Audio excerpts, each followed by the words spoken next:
Dapat straight lang. Straight, ganyan. O, ikaw.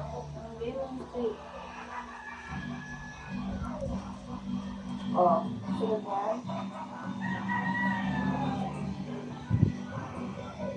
Okay. Tayo nakikinig naman pala sa'yo eh.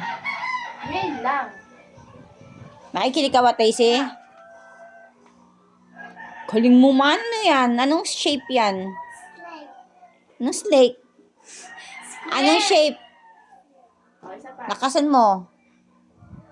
Stacy, lakasan mo. Wala naman pala siya, anak ah. Hindi nga pantay. Dapat napatayin mo. Parang ganyan nga. O, ayan o. O, square. Mamaya circle naman. Kulayan mo yan ah. Ay, galing magkukulay siya. Ayan ako, mabait ako. Go. O, ayusin mo. Ang cute ni Taisy.